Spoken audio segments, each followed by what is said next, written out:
এরা আমাদেরকে, আলেমদেরকে এরা রাজাকার ট্যাগ লাগিয়েছে, রাজাকার ট্যাগ লাগিয়েছে। আলেমদেরকে তারা বলেছে আমরা নাকি পাকিস্তানের রাজাকার।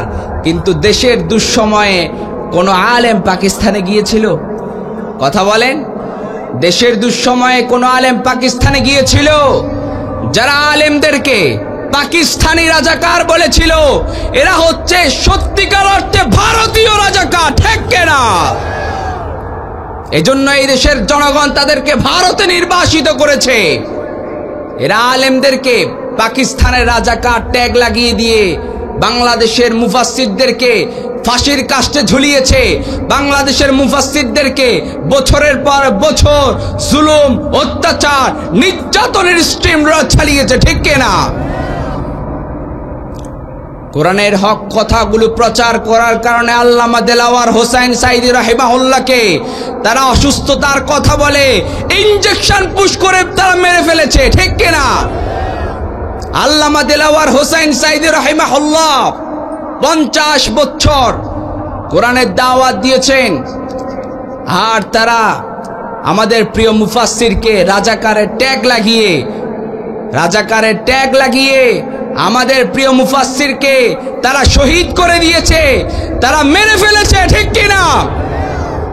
তাদের বাপের বিচার যদি 50 বছর পরে হয়, ও মুসলমান শুনে রাখো, কক্সবাজার মহেশখালীর মুসলমান শুনে রাখো, তাদের বাপের বিচার যদি 50 বছর পরে হয়ে থাকে, আল্লামা দেলাওয়ার হোসাইন সাঈদী রাহিমাহুল্লাহর বিচার 50 বছর হলেও, 50 বছর পর হলেও আমাদের প্রিয় মুফাসসিরের হত্যার বিচার আমরা করেই ছাড়বো ইনশাআল্লাহ। বিশ্বনবী সাল্লাল্লাহু আলাইহি ওয়াসাল্লামের উপর জিবরিল আমিন যে আয়াত নিয়ে আসতেন, আল্লাহ নবী প্রচার করে দিতেন, সবার মাঝে প্রচার করে দিতেন। হঠাৎ করে আমার নবীর উপরে ওহী আসে না, হঠাৎ করে আমার নবীর উপরে ওহী আসে না, জিবরিল আমিন আসে না। আমার নবী পেরেশান হয়ে গেলেন, কি ব্যাপার, কি হয়ে গেল, কি ভুল করলাম, কি অন্যায় করলাম, কি অপরাধ করলাম, কি কারণে জিবরিল আমিন আমার কাছে আসে না, কি ভুল করে ফেললাম? আল্লাহর হাবিব সাল্লাল্লাহু আলাইহি ওয়াসাল্লাম পেরেশান হয়ে গেলেন, হতাশ হয়ে গেলেন, পেরেশান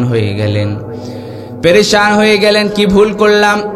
এদিকে মক্কার কাফের মুশরিকরা আমার নবীকে নিয়ে যত ধরনের বাজে মন্তব্য আছে, যত ধরনের গালিগালাজ আছে আমার নবীকে নিয়ে তারা করেছে।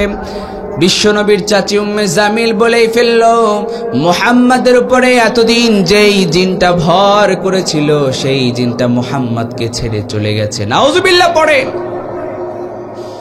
বিশ্বনবীর মনটা বড্ড বিষণ্ণ, বিশ্বনবীর উপর ওহী নাজিল হচ্ছে না। হঠাৎ করে কেন জিবরিল আমিন আসছে না? হঠাৎ করে কি কারণে জিবরিল আমিন আসছে না? আমার নবী হতাশ হয়ে গেলেন, আমার নবী পেরেশান হয়ে গেলেন। দেখেন এখানে আমার নবীর উপরে ওহী আসে না, আমার নবীর উপরে কোরআন নাজিল হয় না, এজন্য আমার নবী পেরেশান হয়ে গেলেন। দুঃখজনক হলেও সত্য, সেই নবীর উম্মত হয়ে আজকে কোরআনে কারীম গোটা বছরে একটা বার আমরা পড়ি না। আমাদের মধ্যে কোনো চিন্তা নাই, কোনো পেরেশানি নাই, কোনো টেনশন নাই। আমার নবীর উপরে কোরআনে কারীম নাজিল হচ্ছে না, এজন্য আমার নবী পেরেশান, আমার নবী হতাশ হয়ে গেলেন, পেরেশান হয়ে গেলেন। কাফের মুশরিকরা আমার নবীকে নিয়ে হাসি ঠাট্টা শুরু করলো। মুহাম্মদ, তোমার রব তোমাকে ভুলে গেছে, তোমার রব তোমাকে ছেড়ে চলে গেছে। নাউজুবিল্লাহ পড়েন। বিশ্বনবীকে নিয়ে তারা যত ধরনের বাজে মন্তব্য আছে, যত ধরনের গালি আছে, সব আমার নবীর শানে তারা ব্যবহার করেছে। নাউজুবিল্লাহ পড়বেন না? কোরআনের দাওয়াত পৌঁছানোর কারণে, কোরআনের কথা বলার কারণে, কোরআনের আয়াতগুলো প্রচার করার কারণে যেমনি ভাবে আমার নবীর উপরে তারা যত ধরনের গালিগালাজ, যত ধরনের জুলুম অত্যাচার করেছে, আজও দেখবেন কোরআনের বাণী প্রচার যারা করে তাদের উপরও জুলুম অত্যাচার গালিগালাজ আছে না? না, আজও আপনি কোরআনের হক কথাগুলো বলেন, কোরআনের হক কথাগুলো আপনি বলেন, আপনাকে মৌলবাদ বলে ট্যাগ দিয়ে দেয়, আছে না নাই? বিশ্বনবীর উপরে যেমনি ভাবে কাফের মুশরিকরা আমার নবীকে যেমনি ভাবে কোরআনের আয়াত প্রচার করার কারণে যেমনি ভাবে গালিগালাজ করেছে, জুলুম অত্যাচার করেছে, জুলুম অত্যাচার নির্যাতন করেছে, আজও বাংলার জমিনে যারা কোরআনের দাওয়াত দেয়, যারা কোরআনের হক কথাগুলো বলে, কোরআনের হক কথাগুলো প্রচার করে, তাদের বিরুদ্ধে তাদেরকে নিয়ে গালিগালাজ করে, তাদেরকে নিয়ে এক শ্রেণীর নাস্তিক মুরতাদ বেঈমানরা তাদেরকে মৌলবাদ বলে, রাজাকার বলে, আছে না নাই? এরা আমাদেরকে আলেমদেরকে এরা রাজাকার ট্যাগ লাগিয়েছে, রাজাকার ট্যাগ লাগিয়েছে আলেমদেরকে। তারা বলেছে আমরা নাকি পাকিস্তানের রাজাকার, কিন্তু দেশের দুঃসময়ে কোন আলেম পাকিস্তানে গিয়েছিল? কথা বলেন, দেশের দুঃসময়ে কোন আলেম পাকিস্তানে গিয়েছিল? যারা আলেমদেরকে পাকিস্তানি রাজাকার বলেছিল এরা হচ্ছে সত্যিকার অর্থে ভারতীয় রাজাকার, ঠিক কিনা? এজন্য এই দেশের জনগণ তাদেরকে ভারতে নির্বাসিত করেছে। এরা আলেমদেরকে পাকিস্তানের রাজাকার ট্যাগ লাগিয়ে দিয়ে বাংলাদেশের মুফাসসিরদেরকে ফাঁসির কাস্টে ঝুলিয়েছে, বাংলাদেশের মুফাসসিরদেরকে বছরের পর বছর জুলুম অত্যাচার নির্যাতনের স্ট্রিম চালিয়েছে, ঠিক কিনা? কোরআনের হক কথাগুলো প্রচার করার কারণে আল্লামা দেলাওয়ার হোসাইন সাইদি রাহিমাহুল্লাহকে তারা অসুস্থতার কথা বলে ইনজেকশন পুশ করে তারা মেরে ফেলেছে, ঠিক কিনা? আল্লামা দেলাওয়ার হোসাইন সাইদি রাহিমাহুল্লাহ 50 বছর কোরআনের দাওয়াত দিয়েছেন, আর তারা আমাদের প্রিয় মুফাসসিরকে রাজাকারের ট্যাগ লাগিয়ে আমাদের প্রিয় মুফাসসিরকে তারা শহীদ করে দিয়েছে, তারা মেরে ফেলেছে, ঠিক কিনা? তাদের বাপের বিচার যদি 50 বছর পরে হয়, ও মুসলমান শুনে রাখো, কক্সবাজার মহেশখালীর মুসলমান শুনে রাখো, তাদের বাপের বিচার যদি 50 বছর পরে হয়ে থাকে, আল্লামা দেলাওয়ার হোসাইন সাইদি রাহিমাহুল্লাহর বিচার 50 বছর পর হলেও আমাদের প্রিয় মুফাসসির হত্যার বিচার আমরা করেই ছাড়বো ইনশাআল্লাহ। যারা এই কোরআনের হক কথাগুলো বলতো, কোরআনের হক কথাগুলো যারা প্রচার করত, কাউকে জেলে ভরত, আবার কাউকে দেশের বাহিরে পাঠিয়ে, মিজানুর রহমান আজহারি চিনেন না আপনারা? দেশের বাহিরে পাঠিয়ে দিয়েছে, দেশ ত্যাগ করতে বাধ্য করেছে। বিশ্বনবীও দেশ ত্যাগ করেছেন, বিশ্বনবীও মক্কা ছেড়ে মদিনায় গিয়েছেন। এই ধারাবাহিকতা এখনো যারা কোরআন প্রচার করছে তাদের উপরও আছে। তাহলে এই সূরা যখন নাজিল হচ্ছিল বিশ্বনবীর উপর জুলুম অত্যাচার, বিশ্বনবীর সাহাবীদের উপর জুলুম অত্যাচারের স্ট্রিমরাজ চলছিল, ঠিক কিনা বলেন? এই সময় আল্লাহ রাব্বুল আলামিন এই সূরা দুহা নাজিল করে আমার নবীকে সান্ত্বনা দিলেন, ও নবী আপনি হতাশ হবেন না, আপনি নিরাশ হয়ে যাবেন না, ফ্রাস্ট্রেট হবেন না, আমি আপনার সাথে আছি। সুবহানাল্লাহ পড়েন। আল্লাহ যদি আমাদের সাথে থাকে, আল্লাহ যদি আপনার সাথে থাকে, আমাদের সাহস যোগায় না? কথা বলেন না কেন? এই এলাকার চেয়ারম্যান যদি বলে হান্নান সাহেব আমি আপনার সাথে আছি, দেখবেন এর মাঝে আলাদা একটা ভাব চলে আসবে, ঠিক কিনা বলেন? আমার ভাইরা, আল্লাহ তাআলা বলেন ও নবী হতাশ হবেন না, নিরাশ হবেন না, আমি আপনার সাথে আছি। সুবহানাল্লাহ পড়েন। আল্লাহ রাব্বুল আলামিন সূরা শুরু করতে এভাবে শুরু করলেন, ওয়াদ-দুহা ওয়াল-লাইলি ইযা সাজা মা ওয়াদ্দা'আকা রাব্বুকা ওয়া মা ক্বালা। আল্লাহ তাআলা বললেন ওয়াদ-দুহা ওয়াল-লাইলি ইযা সাজা, দুহার কসম করলেন আল্লাহ, দুহার কসম করলেন, পূর্বাহ্নের কসম করলেন। পূর্ব দিগন্তে সূর্য যখন উদিত হয় আল্লাহ তাআলা পূর্বাহ্নের কসম করলেন। এরপর রাতে আল্লাহ তাআলা বললেন ওয়াল-লাইলি ইযা সাজা, রাতের কসম করলেন যখন রাত নিঝুম হয়, যখন রাত অন্ধকারাচ্ছন্ন হয়ে যায়। আল্লাহ তাআলা দুহার কসম কেন করলেন? দিনের কসম কেন করলেন, রাতের কসম কেন করলেন? আল্লাহ তাআলা কি কারণে রাতের কসম করলেন, কি কারণে দিনের কসম করলেন, কি জন্য দিনের কসম করলেন, এটা আমাদেরকে জানতে হবে। আল্লাহ তাআলা যদি চাইতেন কিয়ামত পর্যন্ত দিন থাক, এটা আল্লাহ তাআলা পারতেন কিনা বলেন? পারতেন কিনা? আল্লাহ তাআলা যদি চাইতেন কিয়ামত পর্যন্ত রাত থাকবে, দিনের আলো হবে না, এটা যদি আল্লাহ চাইতেন, পারতেন কিনা বলেন? পারতেন। আল্লাহর দ্বারা সবকিছুই সম্ভব। কিন্তু না, যদি একটানা যদি দিন থাকে, সূর্যের প্রচন্ড তাপে এই পৃথিবীতে মানুষ বসবাস করা অনুপযোগী হয়ে যাবে। আবার যদি রাত থাকে, একটানা যদি রাত থাকে, হিম শীতলে পুরো পৃথিবী বরফে পরিণত হয়ে যাবে। এজন্য আল্লাহ তাআলা একটা ব্যালেন্স রাখলেন, দিনও দিলেন, রাতও দিলেন। তিনি কে? আরো জোরে বলেন, তিনি কে?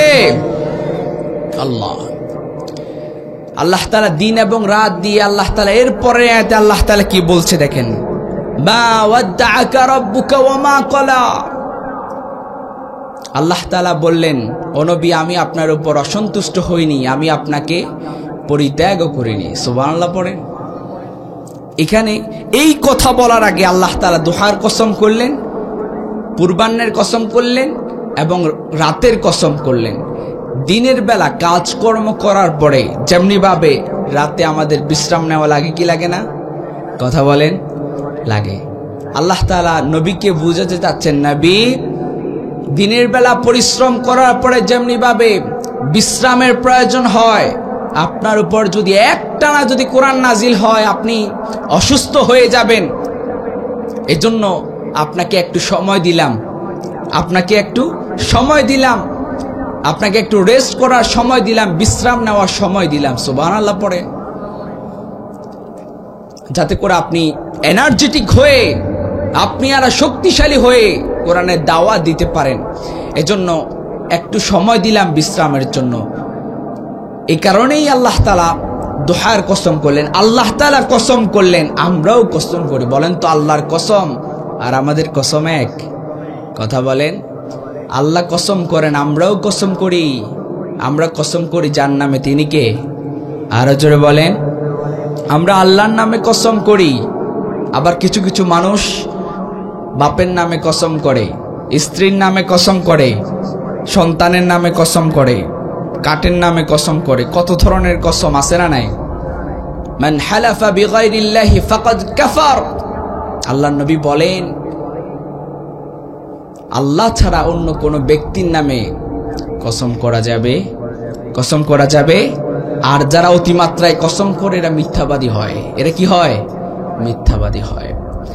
আল্লাহ কসম করে, আমরাও কসম করি। আল্লাহর কসম আর আমাদের কসম এক। আল্লাহ বললেন, ওয়াদ্দুহা ওয়াল্লাইলি ইযা সাজা মা ওয়াদ্দাআকা রাব্বুকা ওয়া মা ক্বালা। দুহার কসম করলেন, দিনের কসম করলেন, রাতের কসম করলেন। এরপরে আল্লাহ বললেন, মা ওয়াদ্দাআকা রাব্বুকা ওয়া মা ক্বালা। ও নবী, আমি আপনাকে পরিত্যাগ করিনি, আপনার উপর অসন্তুষ্ট হইনি। সুবহানাল্লাহ পড়েন। এরপরে আল্লাহ রাব্বুল আলামিন বলেন, ওয়ালাল আখিরাতু খায়রুল লাকা মিনাল উলা। আল্লাহ বললেন, ও নবী, হতাশ হওয়ার কোনো কারণ নাই, নিরাশ হওয়ার কোনো কারণ নাই। এখনকার সময় ইসলাম বিরোধীদের, কিন্তু বিশ্বাস করেন আগামীর সময় ইসলামপন্থীদের। সুবহানাল্লাহ পড়ে। এখনকার সময় ইসলাম বিরোধীদের, আর আগামী পরবর্তী যে সময়টা, এই সময়টা ইসলামপন্থীদের। আল্লাহর নবীকে বুঝাতে চাচ্ছেন, নবী, মক্কার জমিনে অনেক অত্যাচার নির্যাতন আপনি সহ্য করছেন, পূর্বের সময়ের চেয়ে পরবর্তী সময় আপনার জন্য আরো উত্তম রেখে দিয়েছি। সুবহানাল্লাহ পড়েন। পরবর্তী সময়টা কেমন ছিল? আল্লাহর নবীর ওফাতের আগে, আল্লাহর নবী মৃত্যুবরণ করার আগে, আল্লাহর নবীকে মদিনায় রাষ্ট্র ক্ষমতায় বসিয়েছেন যিনি, তিনি কে? আর জোরে বলেন, তিনি কে? রাষ্ট্র ক্ষমতায় বসিয়েছেন। এটাই আল্লাহ তাআলা বললেন, নবী, হতাশ হওয়ার কারণ নাই। পূর্বের সময়ের চেয়ে পরবর্তী সময় ভালো না খারাপ? 5ই আগস্টের আগের সময় আর এখনকার সময় ভালো না খারাপ? পূর্বের সময়ের চেয়ে পরবর্তী সময় আরো ভালো, আরো উত্তম। এটাই আল্লাহ তাআলা তার নবীকে বোঝাতে চেয়েছেন। নবী, এখনকার সময় ইসলাম বিরোধীদের, আর আগামীর সময়টা হচ্ছে ইসলামপন্থীদের। এটা আমাদের জন্য। এই আয়াত শুধু তখনকার জন্য নয়, এটা আমাদের জন্য। এখনকার সময় ইসলাম বিরোধীদের, আগামীর সময়টা হবে কোরআনওয়ালাদের বাংলাদেশ। ঠিক কিনা বলেন? এই দেশে কোরআনের বিধান দিয়ে কোরআনের সংবিধান হোক, এটা আমরা চাই কি চাই না? আরো জোরে বলেন, চাই কি চাই না? কোরআন দিয়ে দেশ চলুক, কোরআন দিয়ে সমাজ চলুক, কোরআন দিয়ে রাষ্ট্র চলুক, এটা আমরা চাই কি চাই না? কোরআন দিয়ে যদি সমাজ চলে, কোরআন দিয়ে যদি দেশ চলে, সেই দেশে রহমত বরকত দিয়ে ভরপুর করে দিবেন যিনি, তিনি কে? কোরআনের বিচার যেখানে থাকবে, কোরআনের আইন যেখানে থাকবে, সে জায়গাটা শান্তি হয়ে যাবে। সেখানে ধর্ষণকারী থাকবে না, ঠিক না? দুর্নীতিবাজ থাকবে না, চোর ডাকাত টেন্ডারবাজ থাকবে না, ঠিক না? এজন্য কোরআন দিয়ে এই দেশ পরিচালনা হলে, কোরআন দিয়ে এই রাষ্ট্র পরিচালনা হলে, এই দেশে, এই সমাজে, প্রতিটা সমাজে কোরআন দিয়ে দেশ পরিচালনা, কোরআন দিয়ে সমাজ পরিচালনা হলে প্রতিটা সমাজ থেকে চোর, গুন্ডা, বাটপার তারা সরে যেতে বাধ্য হবে, ঠিক কিনা? কোরআনের বিচার হচ্ছে চুরি করলে হাত কেটে দাও। কি কেটে দাও? চুরি করলে হাত কেটে দাও। এই আইনটা সৌদি আরবে আছে। এজন্য সৌদি আরবে দেখবেন মোবাইল পড়ে থাকলে কেউ ধরে না। সৌদি আরবে গেছেন না অনেকে, হজমরা করছেন না? দেখবেন সেখানে চুরি ডাকাতিগুলো কম, কারণ তারা জানে যে একবার যদি চোর হিসেবে ধরা খায় হাত কেটে ফেলবে। এই দেশেও যদি এরকম বিচারটা হয়ে যেত, এই দেশের টাকা যারা বাহিরে পাচার করেছে, যারা কানাডাতে বেগম পাড়ায় বাড়ি বানিয়েছে, তাদের হাতও কেটে ফেলত, ঠিক কিনা বলেন? আপনারা আমার কথা বুঝতে পারছেন তো? আমার কথা বোঝা যায় তো? হ্যাঁ, কষ্ট হচ্ছে না তো? আল্লাহ তাআলা আমাদেরকে বুঝার তৌফিক দান করুন। আর জোরে বলেন আমিন। সবাই একটু জিকির করি, লা ইলাহা ইল্লাল্লাহ, লা ইলাহা। আল্লাহ নামের জিকির করবে যারা, আল্লাহর কাছে প্রিয় তারা, আল্লাহর কাছে প্রিয় যারা, জান্নাত প্রবেশ করবে তারা। জোরে লা ইলাহা।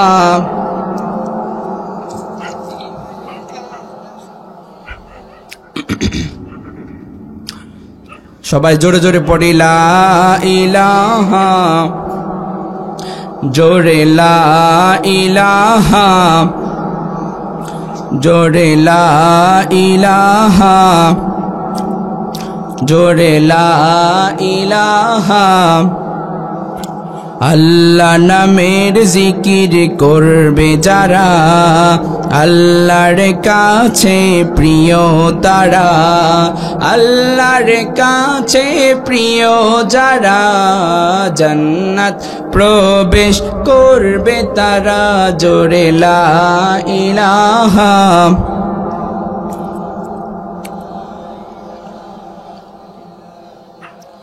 লা ইলাহা ইল্লাল্লাহ, লা ইলাহা ইল্লাল্লাহ, লা ইলাহা ইল্লাল্লাহ, লা ইলাহা, লা ইলাহা ইল্লাল্লাহ, লা ইলাহা। লা ইলাহা ইল্লাল্লাহু মুহাম্মাদুর রাসূলুল্লাহ সাল্লাল্লাহু। এবার শুনেন, আল্লাহ তাআলা এর পরের আয়াতে বললেন, ওয়ালা সাউফা ইউতিকা রাব্বুকা ফাতারদা। ও নবী, অতি শীঘ্রই আপনাকে এত বেশি দান করব, আপনি খুশি হয়ে যাবেন, আপনি আনন্দিত হয়ে যাবেন। সুবহানাল্লাহ পড়েন। আমার নবীকে খুশি করার দায়িত্ব যার, তিনি কে? আমার নবীকে খুশি করেন যিনি, তিনি কে? হাবিব মানে হচ্ছে বন্ধু। হাবিব মানে কি? হাবিব মানেও বন্ধু, খলিল মানেও বন্ধু। হাবিব মানে হচ্ছে ওই বন্ধু যেই বন্ধুকে খুশি করার জন্য আল্লাহ নিজেই কাজ করে, সুবহানাল্লাহ পড়েন। আর খলিল হচ্ছে যে ওই বন্ধু যে বন্ধু আল্লাহকে খুশি করার জন্য কাজ করে। আমার নবী হচ্ছেন হাবিবুল্লাহ, যাকে আল্লাহ তাআলা নিজেই খুশি করার জন্য কাজ করে, সুবহানাল্লাহ পড়বেন। আমার নবীকে আল্লাহ বললেন ওয়ালা সাউফা ইউতিকা রাব্বুকা ফাতারদা, ও নবী অচিরে আপনাকে এত বেশি দান করব, আপনি খুশি হয়ে যাবেন। আল্লাহ তাআলা আমার নবীকে খুশি করেছেন, মক্কা বিজয় দিয়েছেন, বদরে বিজয় দিয়েছেন, রোম পারস্য পর্যন্ত ইসলামকে পৌঁছে দিয়েছেন। আমার নবীর স্বপ্ন ছিল আল্লাহর জমিনে আল্লাহ দ্বীন প্রতিষ্ঠা করা, এটা আমার নবীর স্বপ্ন ছিল।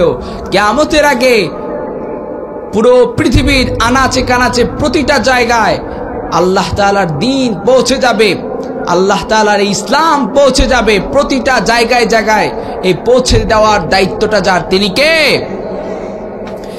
এজন্য আল্লাহ বললেন ও নবী হতাশ হওয়ার কারণ নাই, নিরাশ হওয়ার কারণ নাই। আপনার যেই স্বপ্ন, আপনার যেই আশা, সে আশা আমি পূর্ণ করব, আপনাকে এত বেশি দিব, আপনি খুশি হয়ে যাবেন। আমার নবীকে আল্লাহ তাআলা কত সম্মান দিয়েছেন, কত মর্যাদা দিয়েছেন। আমার নবীকে কোরআনে কারীমে আল্লাহ তাআলা যত নবীর নাম ধরে, আল্লাহ তাআলা যত নবীকে ডাকার প্রয়োজন হয়েছে আল্লাহ তাআলা নাম ধরে ধরে ডেকেছেন। আল্লাহ তাআলা যখন আদম আলাইহিস সালামকে ডাকার প্রয়োজন হয়েছিল আল্লাহ তাআলা বললেন ইয়া আদম। আল্লাহ তাআলা যখন নূহ আলাইহিস সালামকে ডাকার প্রয়োজন হয়েছিল আল্লাহ তাআলা ডাকলেন ইয়া নূহ। আল্লাহ তাআলা যখন ইব্রাহিম আলাইহিস সালামকে ডাকার প্রয়োজন হয়েছে আল্লাহ তাআলা ডাকলেন ইয়া ইব্রাহিম। এভাবে আল্লাহ তাআলা কোরআনে কারীমে যত নবীকে ডাকার প্রয়োজন হয়েছে আল্লাহ তাআলা নাম ধরে ধরে ডেকেছেন। আমার নবীর ব্যাপারে সম্পূর্ণ ভিন্ন। আমার নবীকে আল্লাহ তাআলা নবী বলে সম্বোধন করে ডাকলেন, আল্লাহু আকবার। আমার নবীকে আল্লাহ তাআলা নবী বলে সম্বোধন করে ডাকলেন। আবার অন্য জায়গায় আমার নবীকে আল্লাহ তাআলা রাসূল বলে সম্বোধন করে ডাকলেন। একটা জায়গাও আমার নবীকে নিয়ে আল্লাহ তাআলা নাম ধরে ইয়া মুহাম্মদ বলে ডাকেন নাই। আল্লাহ তাআলা ডাকলেন ইয়া আইয়ুহান নবী, ইয়া আইয়ুহার রাসূল, আল্লাহু আকবার। তাহলে আমার নবীর সম্মান মর্যাদা কম না বেশি? কিয়ামতের দিন সব নবীরা ইয়া নাফসি ইয়া নাফসি, নবীরাও পড়বে ইয়া নাফসি, উম্মতরাও পড়বে ইয়া নাফসি। সব নবী ইয়া নাফসি ইয়া নাফসি করবে, সব নবী ইয়া নাফসি ইয়া নাফসি করবে। একটা মাত্র নবী, যে নবী বলতে থাকবে ইয়া উম্মতি ইয়া উম্মতি, আল্লাহু আকবার। কিয়ামতের দিন এটা কি যেন তেন কোনো দিন? আল্লাহর নবী বললেন 50,000 সানাতিম মিম্মা তাউদ্দুন, 50,000 বছরের সমান সেদিনটা, আল্লাহু আকবার। সেদিন কেউ কাউরে চিনবে না ভাই। আপনার স্ত্রী আপনাকে অনেক আদর যত্ন করে, আপনাকে অনেক ভালোবাসে, কিন্তু সেদিন আপনাকে চিনবে না। আপনার সন্তান আপনাকে অনেক ভালোবাসে, আপনি আপনার সন্তানকে অনেক ভালোবাসেন, সেদিন কেউ কারো দিকে তাকাবেও না, কারো পরিচয়ও দিবে না। এমন একটা কঠিন দিন, যেই দিন, এমন কঠিন দিন যেদিন কেউ কাউরে চিনবে না। ইয়াউমা ইয়াফিরুল মারউ মিন আখি ওয়া উম্মিহি ওয়া আবি ওয়া সাহিবাতিহি ওয়া বানি লিকুল্লি ইমরিইম মিনহুম ইয়াউমা ইদিন শা'নুন ইউগনি। মা তার সন্তানকে চিনবে না, সন্তান তার মাকে চিনবে না, বাবা তার কলিজার টুকরা সন্তানকে চিনবে না, সন্তান তার বাবাকে চিনবে না। এই কঠিন পরিস্থিতিতে যেই নবী আপনাকে ভুলে যাবে না তিনি হচ্ছেন মুহাম্মদ সাল্লাল্লাহু। আমার নবীকে আল্লাহ কত সম্মান দিয়েছেন। কিয়ামতের দিন আমার নবীর সুপারিশ ছাড়া সর্বপ্রথম আমার নবী সুপারিশ করবেন, সুবহানাল্লাহ পড়েন। সর্বপ্রথম সুপারিশ করবেন মুহাম্মদ সাল্লাল্লাহু আলাইহি ওয়াসাল্লাম। আমার নবীর আগে কোন নবী সুপারিশ করার সুযোগ পাবো? কোন নবী আমার নবীর আগে সুপারিশ করতে পারবে না। সর্বপ্রথম সুপারিশ করবেন মুহাম্মদ সাল্লাল্লাহু লোকেরা কিন্তু সবাই গিয়ে প্রথমে বাবা আদম আলাইহিস সালামের কাছে যাবে। এরপরে বাবা আদম আলাইহিস সালাম বলবে, আমি জান্নাতের নিষিদ্ধ গাছ থেকে ফল খেয়ে ফেলেছিলাম, যাও তোমরা আমার ছেলে নূহের কাছে যাও। সবাই সাইয়েদনা নূহ আলাইহিস সালামের কাছে যাবে। সাইয়েদনা নূহ আলাইহিস সালাম বলবে, আমিও পারবো না, যাও ইব্রাহিমের কাছে যাও। সবাই সাইয়েদনা ইব্রাহিম আলাইহিস সালামের কাছে যাবে। ইব্রাহিম আলাইহিস সালাম বলবে, আমি পারবো না, যাও মূসার কাছে যাও। মূসা আলাইহিস সালাম বলবেন, ফেরাউনের এক লোককে এক থাপ্পড় দিয়ে দুনিয়া থেকে বিদায় করে দিয়েছি। আল্লাহু আকবার। আজকের এই দিনে আমি কথা বলতে পারবো না, যাও ঈসার কাছে যাও। ঈসা আলাইহিস সালাম বলবে, এত দিকে যাওয়ার কোনো দরকার নাই, জায়গা মতো যাও, নবী মুহাম্মাদের কাছে যাও। আজকে নবী মুহাম্মদ ছাড়া কেউ সুপারিশ করতে পারবে না। আল্লাহু আকবার। আমার নবীকে আল্লাহ তাআলা বললেন, ও নবী, আপনাকে এত বেশি দিব, আপনি খুশি হয়ে যাবেন। আল্লাহ তাআলা খুশি করালেন। সর্বপ্রথম আমার নবী সুপারিশ করবেন। আমার নবী যখন সুপারিশ করবেন, আল্লাহ তাআলা বলবেন, ও নবী, আজকের দিনে আপনি যার জন্য সুপারিশ করবেন, যার জন্য আপনি সুপারিশ করবেন, আপনার সুপারিশ আজকে গ্রহণ করা হবে। সুবহানাল্লাহ পড়েন। আমার ভাইরা, আমার নবীকে আল্লাহ তাআলা যে বললেন, ওয়ালা সাউফা ইউতিকা রাব্বুকা ফাতারদা, ও নবী, আমি আপনাকে এত বেশি দান করব, আপনি খুশি হয়ে যাবেন। আমার নবীকে খুশি করিয়েছেন কে? আরো জোরে বলেন, কে? জান্নাতে সর্বপ্রথম ঢুকবেন যিনি, জান্নাতের দরজায় সর্বপ্রথম কড়া নাড়বেন যিনি, তিনিও হচ্ছেন মুহাম্মদ সাল্লাল্লাহু আতি বাবাল জান্নাতি ইয়াউমাল কিয়ামাতি ফাস্তাফতিহ ফায়াকুলুল খাজিন। বিশ্বনবী জান্নাতের দরজায় গিয়ে কড়া নাড়বেন। ফায়াকুলুল খাজিন, জান্নাতের দ্বাররক্ষী ফেরেশতারা বলবে, মান আনতা, হু আর ইউ, আপনি কে? আমার নবী বলবেন, আনা মুহাম্মদ সাল্লাল্লাহু আলাইহি ওয়াসাল্লাম। তারা বলবে, বিকা উমিরতু লা আফতাহু লি আহাদিন ক্বাবলাক, আপনার জন্যই তো আমরা অপেক্ষা করছি। সুবহানাল্লাহ পড়েন। এটাই আল্লাহ বললেন, ও নবী, ওয়ালা সাউফা ইউতিকা রাব্বুকা ফাতারদা, এত বেশি আপনাকে দিব, আপনি খুশি হয়ে যাবেন, আপনি আনন্দিত হয়ে যাবেন। সুবহানাল্লাহ পড়েন। এরপরে আল্লাহ বললেন, আলাম ইয়াজিদকা ইয়াতীমান ফাআওয়া, আল্লাহ বললেন, ও নবী, আমি তো আপনাকে এতিম অবস্থায় পেয়েছি। এতিম অবস্থায় পেয়েছি। আমার নবী এতিম ছিল। দুনিয়াতে যখন আমার নবী এসেছিল, দুনিয়ায় যখন আমার নবী আসলো, নবী যখন দুনিয়ায় আগমন করলো, নবী বাবা অর্থাৎ আমার নবী যখন দুনিয়ায় আগমন করলো, দুনিয়া আগমন করার আগে আমার নবীর বাবা দুনিয়া থেকে বিদায় হয়ে গিয়েছে। আমার নবী এতিম ছিল। নবীজি দুনিয়ায় আগমন করলো, তার বাবাকে দেখতে পারে নাই, এতিম ছিল। মা আমিনার ঘরে জন্মগ্রহণ করলো। তখনকার যুগে, তখনকার মক্কার পরিবেশ পরিস্থিতি, রোগ ব্যাধি থেকে মুক্ত রাখার জন্য যখন শিশু বাচ্চারা জন্মগ্রহণ করত, তায়েফের বেদুইনদের কাছে দিয়ে আসতো, তায়েফে দিয়ে আসতো। তেমনি ভাবে আমার নবীর ক্ষেত্রে সেম। নবীজি যখন জন্মগ্রহণ করলো, তায়েফ থেকে বনু সাদ গোত্রের লোকেরা আসলো, বনু সাদ গোত্রের মহিলারা আসলো।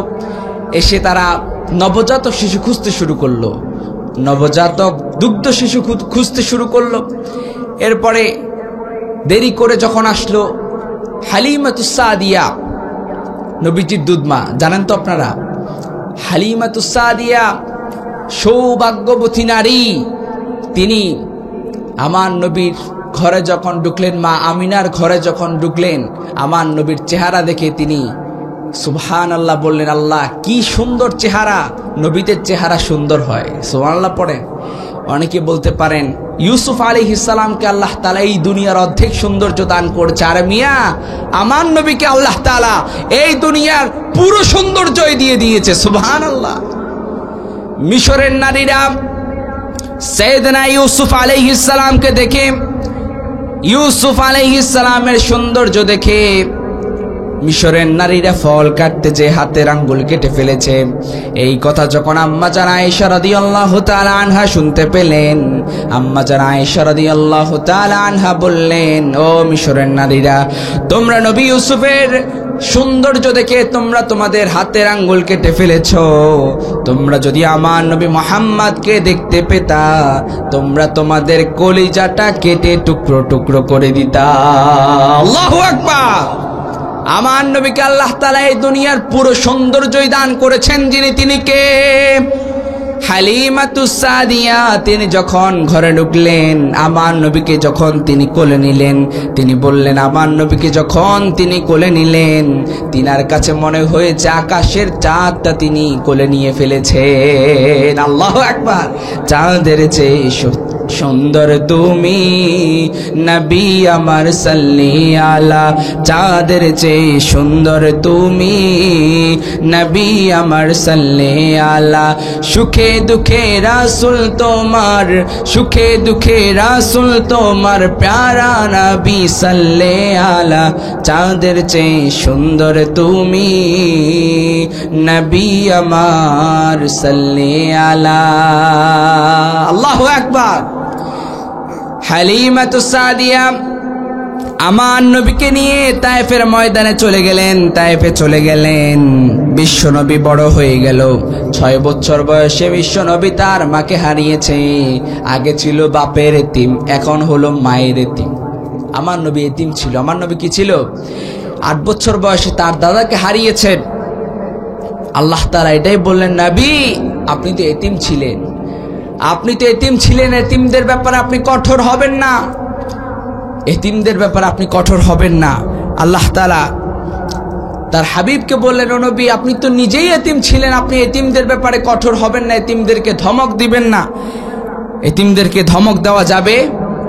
আল্লাহর নবী বললেন, কিয়ামতের দিন যখন জান্নাতে প্রবেশ করবে, এভাবে আল্লাহর নবী এভাবে 2টা আঙ্গুলকে দেখিয়ে বললেন, যারা এতিমদের দায়িত্ব নিবে, এতিমদের তত্ত্বাবধান করবে, তারা আর আমি নবী এইভাবে একসাথে জান্নাতে একসাথে থাকবে। সুবহানাল্লাহ পড়ে।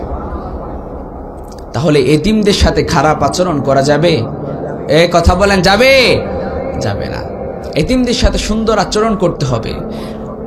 আল্লাহর নবীকে আল্লাহ বললেন, নবী আপনি এতিম ছিলেন, আমার নবী এতিম ছিল। আল্লাহ বললেন, ও নবী আপনি এতিম ছিলেন, এতিমদের ব্যাপারে আপনি কঠোর হবেন না, এতিমদের ব্যাপারে আপনি কঠোরতা দেখাবেন না। এতিমদের ব্যাপারে কঠোরতা দেখানো যাবে, এতিমদেরকে ধমক দেওয়াও যাবে।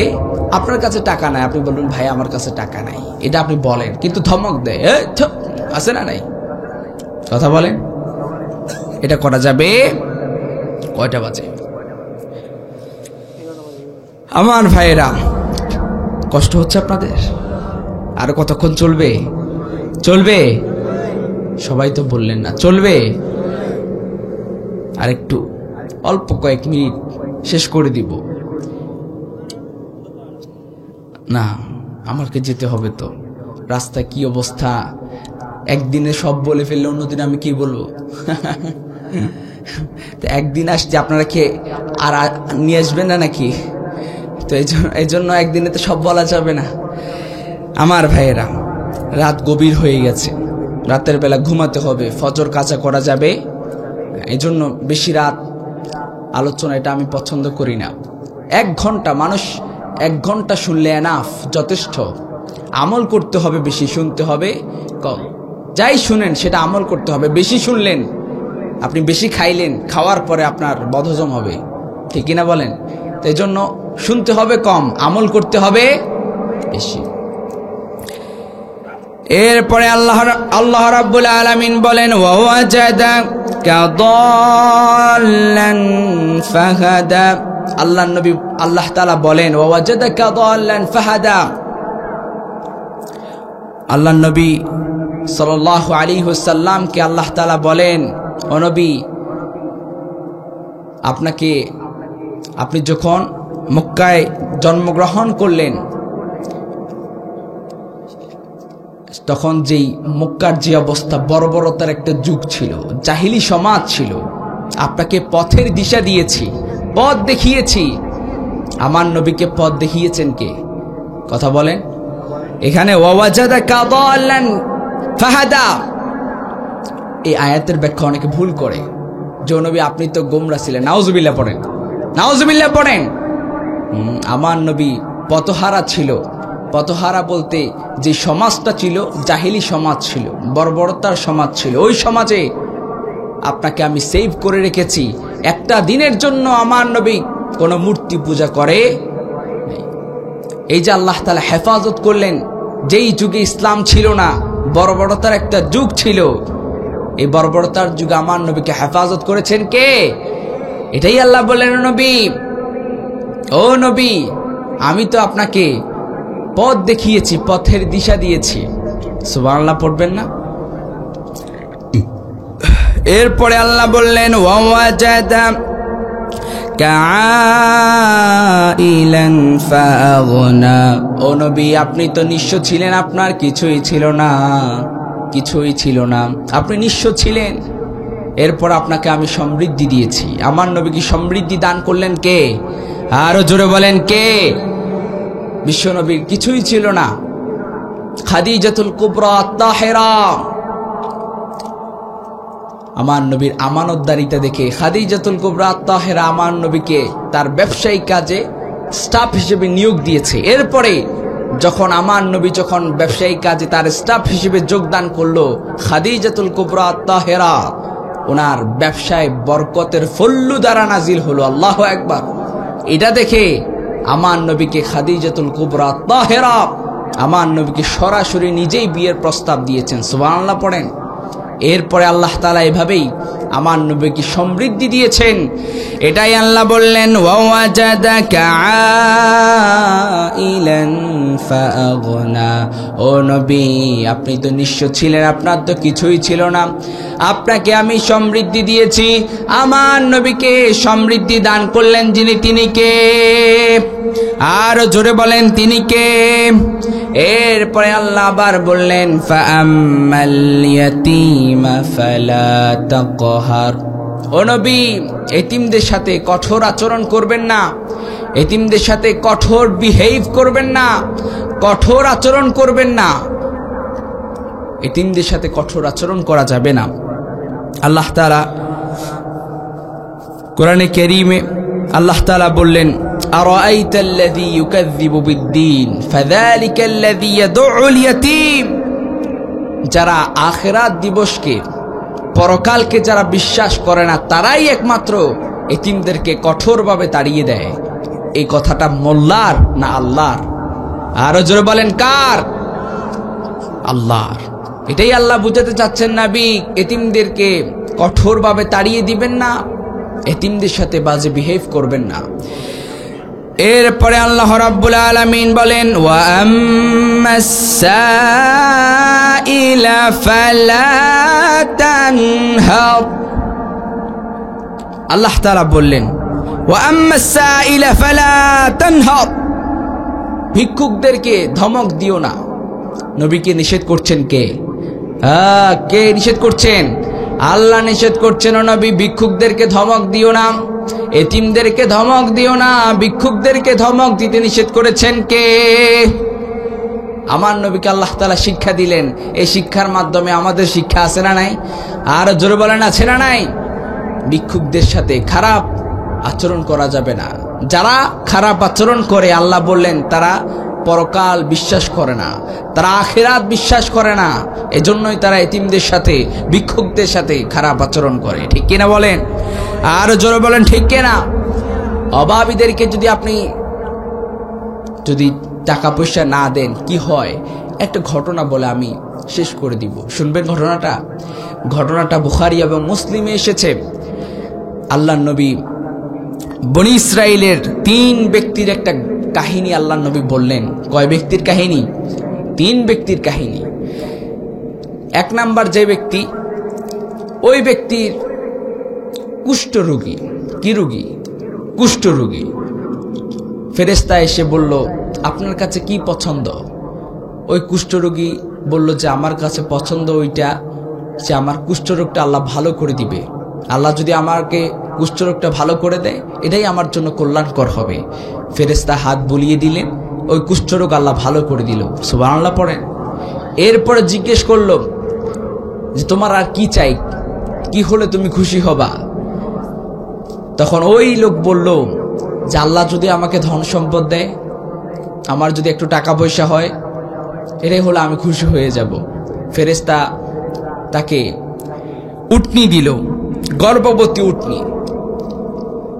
তাহলে এক নাম্বার যে ব্যক্তি কুষ্ঠরোগী, ওই ব্যক্তিকে ফেরেশতা কি দিল?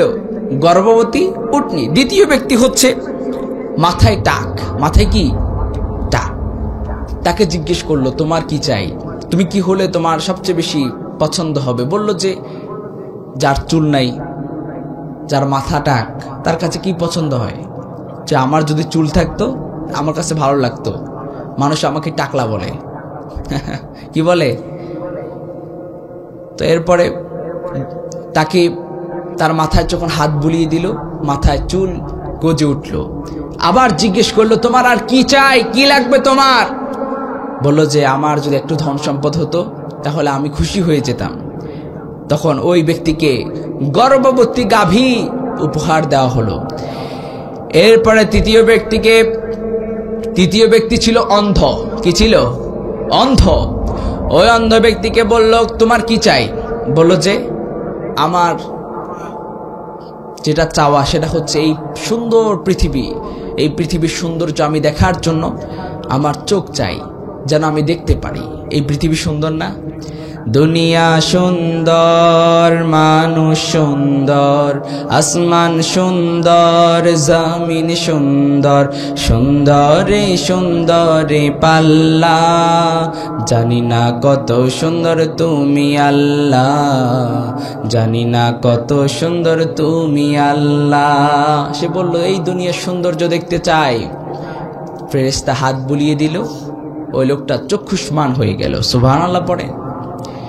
এরপর আবার জিজ্ঞেস করলো তোমার কি চাই, কি লাগবে তোমার? বললো যে আমার যদি একটু ধন সম্পদ হয় এটাই আমার লাগবে। তাকে গর্ভবতী ছাগি দেওয়া হলো। তাহলে এক নাম্বার, প্রথম ব্যক্তিকে দেওয়া হলো গর্ভবতী উটনি, দ্বিতীয় ব্যক্তি তাকে দেওয়া হলো গর্ভবতী গাভী, তৃতীয় ব্যক্তি তাকে দেওয়া হলো গর্ভবতী ছাগি। তিনজনকে তিনটে দেওয়া হলো। এরপরে এই গর্ভবতী উটনি, গাভী, ছাগি থেকে এত পরিমাণ বাচ্চা জন্ম নিয়েছে, তারা ধন সম্পদের মালিক হয়ে গেছে, অনেক ধন সম্পদের মালিক হয়ে গেছে, তাদের বাগান হয়ে গেছে, তাদের খামার হয়ে গেছে, অনেক টাকার মালিক হয়ে গেছে। এরপরে ফেরেশতা আরেকদিন আসলো, অনেক বছর পরে ফেরেশতা আসলো। এসে ওই গর্ভবতী উটনি যাকে দেওয়া হলো তাকে বলল যে আমাকে তোমার এত উটনি থেকে, এত উট থেকে তুমি আমাকে একটা উট দাও, আমার কিচ্ছু নাই। ওই লোকটা বলল, কি বললো শুনবেন? কি বললো শুনবেন? ওই লোকটা বলল এই সম্পদ, এই ধন সম্পদ আমার। অহংকার করলো। এই সম্পদ তাকে দিয়েছেন কে? আর জোরে বলেন কে? সে বলল এই সম্পদ আমার, আমি কেন দিব? তখন ফেরেশতা বলল এই সম্পদ তোমার নয়, এই সম্পদ তোমাকে আল্লাহ দিয়েছেন, তুমি অহংকার করেছো, তোমার সব সম্পদ আমি কেড়ে নিলাম। মুহূর্তের মধ্যে তাকে আগের অবস্থায় ফিরিয়ে দিলেন যিনি, তিনি কে? আপনি যদি অভাবীকে খাবার না দেন, অভাবীকে টাকা না দেন, তাহলে কি হয় শুনেন। এরপরে যখন গর্ভবতী গাভীর যাকে দেওয়া হয়েছে তার কাছে যখন ফেরেশতা গেল, বলল যে আমার কিচ্ছু নাই, আমাকে তোমার গরুর খামার থেকে একটা গরু দাও। বলল যে না, এই সম্পদ আমার, এই সম্পদ আমার বাপদাদা, তোমাকে কেন দিব? অহংকার করলো। ফেরেশতা বলল তুমি আগের অবস্থায় ফিরিয়ে যাও, তোমাকে এই সম্পদ দান করেছেন কে? আর জোরে বলেন কে? এরপরে তৃতীয় ব্যক্তির কাছে গেল। তৃতীয় ব্যক্তির কাছে গিয়ে বলল তোমাকে তো আল্লাহ তাআলা অনেক ধন সম্পদের মালিক বানিয়েছে, তোমার কাছে তো অনেক ছাগল, অনেক ছাগি আছে, একটা আমাকে দিয়ে দাও, আমার কিচ্ছু নাই।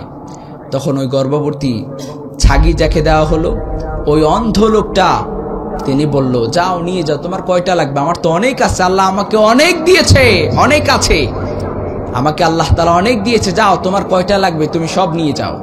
ফেরেশতা বলল যে না, আমি তো নেওয়ার জন্য আসি নাই, তোমাকে টেস্ট করার জন্য আসছি, পরীক্ষা নেওয়ার জন্য আসছি, তুমি পরীক্ষায় পাশ করে ফেলেছো। সুবহানাল্লাহ পড়েন। দুইজন করলো ফেল, একজন করলো পাস। এজন্য আপনি যদি এতিমকে, অভাবীকে আপনি খাবার দেন, বিশ্বাস করেন আপনার ধনভাণ্ডার কমবে না, আরো বাড়িয়ে দিবেন যিনি, তিনি কে? আল্লাহ। আমার কথা বোঝা যায়? বুঝতে কষ্ট হচ্ছে নাকি? আমি তো আপনাদের ভাষা ভালো করে বুঝতে পারি না, একটু একটু বোঝার চেষ্টা করি আর কি। বাংলাদেশের বিভিন্ন প্রান্তে আমাদের যাওয়া হয়, এক এক জেলার ভাষা এক এক রকম, ভাষার মধ্যে একটা মাধুর্যতা আছে।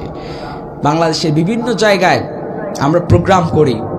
এই বছর আলহামদুলিল্লাহ একবার 64 জেলায় হয়তো সফর হবে। দোয়া করবেন আপনারা আমার জন্য, দোয়া করবেন তো। এই 64 জেলায় এক এক জেলার ভাষা এক এক রকম। আপনাদের ভাষা একরকম, সিলেটের ভাষা আরেক রকম। কিতারে বা বালানি খাইসনি, এভাবে তো এইভাবে এক এক জেলার ভাষার মধ্যে একটা সৌন্দর্য মাধুর্যতা ঢুকিয়ে দিয়েছেন কে? এরপরে এই ঘটনা থেকে আমাদের শিক্ষা হলো আমরা কখনো অভাবীদেরকে তাড়িয়ে দিব না। এরপরে আসেন, আল্লাহ তাআলা সূরা দুহার শেষ আয়াতে বললেন, ওয়া আম্মা বিনি'মাতি রাব্বিকা ফাহাদ্দিস। আল্লাহ তাআলা বললেন, ও নবী আমার অনুগ্রহের প্রশংসা করেন, আমি যে নিয়ামত দিয়েছি এই নিয়ামতের প্রশংসা করেন। আল্লাহ তাআলা আমাদেরকে কি নিয়ামত দিয়েছে, এই নিয়ামতের শুকরিয়া আদায় করার দরকার আছে না নাই?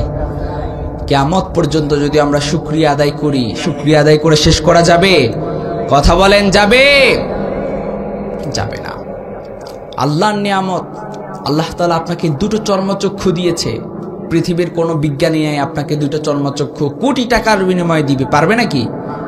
কথা বলেন, পারবে না, কেউ পারবে না।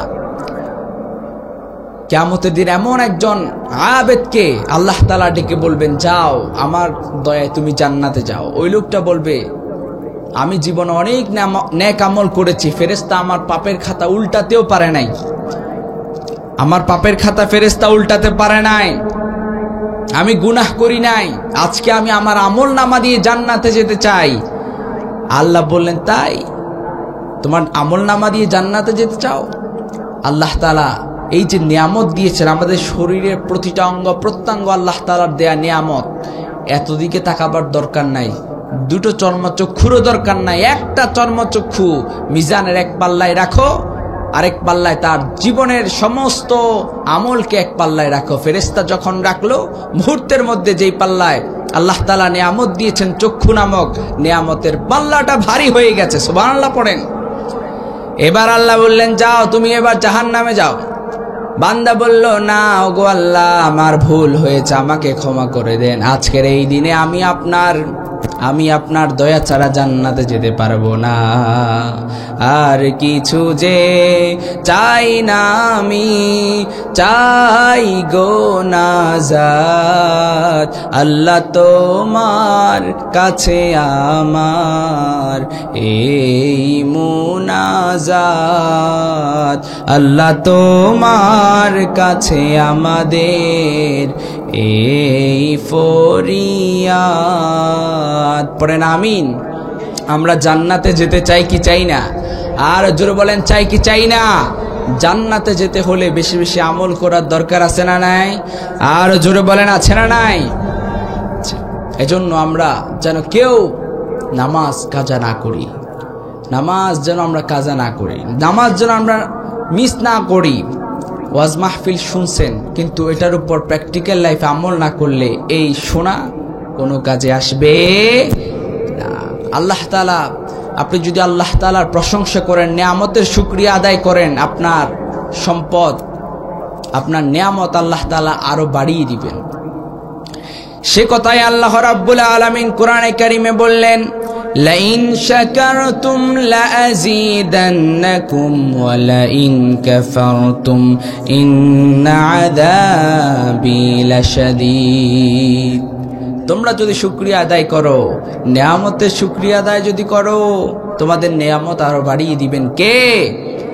আর যদি শুকরিয়া আদায় না করো, আযাব দিয়ে ধ্বংস করে দিতে পারেন যিনি, তিনি কে? এজন্য আমরা সব সময় যার প্রশংসা করব, যার নিয়ামতের শুকরিয়া আদায় করব, আওয়াজ করে বলতে হবে তিনি কে? আর জোরে বলেন তিনি কে? আরো আওয়াজ করে বলেন তিনি কে? আল্লাহ নাম জপতে আপনাদের ভালো লাগে না? ভালো লাগে কিনা বলেন? আকাশ বাতাস প্রকম্পিত করে আল্লাহকে একবার ডাকি আল্লাহ, আর জোরে ডাকি আল্লাহ। আল্লাহ নাম যতই জপি ততই মধুর লাগে, নামে এত মধু থাকে কে জানি তো আগে। আল্লাহ নাম যতই জপি ততই মধুর লাগে, নামে এত মধু থাকে কে জানি তো আগে। আল্লাহ নামের মধ্যে একটা মাধুর্যতা আছে না নাই? আল্লাহ তাআলা আমাদেরকে কবুল করুন, সবাই পড়েন আমিন। তাহলে আমরা এই সূরা দুহা থেকে কি কি শিক্ষা নিলাম? কালকে যদি আপনাকে কেউ জিজ্ঞেস করে মাহফিলে তো গেছেন, কি শিখলেন? বলবেন যে হুজুর একবারে ফাটাই ফেলছে, হুজুর গরম করছে, সেই গরম করছে। তো বললো যে কি ওয়াজ করছে, কি বললো, কোন সূরার তাফসীর করলো, এটা তো ভুলে গেছি। আজকে আমরা যেই সূরা নিয়ে কথা বললাম, সূরার নাম সূরা দুহা, সূরার নাম সূরা দুহা। কি কি আমরা শিখলাম এখান থেকে? শিক্ষা হচ্ছে হতাশ হওয়া যাবে, নিরাশ হওয়া যাবে। ব্যবসা বাণিজ্য কম হচ্ছে, আল্লাহর উপর তাওয়াক্কুল করেন, ব্যবসা বাড়িয়ে দিবেন কে? আরো জোরে বলেন। চাকরি হচ্ছে না, তাওয়াক্কুল করেন আর আল্লাহর কাছে বেশি বেশি দোয়া করেন, বিশ্বাস করেন জীবনে আমি যত দোয়া করেছি আল্লাহ আমার দোয়া একটাও ফিরিয়ে দেন। আপনি দোয়ার মতো দোয়া করেন, আল্লাহ তাআলা আপনার দোয়াও ফিরিয়ে দিবেন ইনশাআল্লাহ। এটাই আল্লাহ বললেন, হতাশ হওয়া যাবে না। 1 নাম্বার শিক্ষা, দুহার 1 নাম্বার শিক্ষা হচ্ছে হতাশ হওয়া যাবে। 2 নাম্বার শিক্ষা হচ্ছে এখনকার দিন ইসলাম বিরোধীদের আর আগামীর দিন হচ্ছে মুসলমানদের, গোটা বিশ্বব্যাপী মুসলমানদের বিজয় দান করবেন কে? এরপরে 3 নাম্বার হচ্ছে আল্লাহ আপনাকে এত নিয়ামত দিবেন আপনি কল্পনাই করতে পারবেন না। এরপর 4 নাম্বার শিক্ষা হচ্ছে এতিমদের সাথে উত্তম আচরণ করতে হবে। এই 4টা শিক্ষা আজকে আমরা এখান থেকে নিয়ে বাড়িতে ফিরব। আল্লাহ তাআলা আমাদেরকে কবুল করুন, সবাই পড়েন আমিন, আর জোরে বলেন আমিন। কারো কোনো কথা আছে? সবাই একবার সূরা ফাতিহা, 3 বার সূরা ইখলাস পড়ি।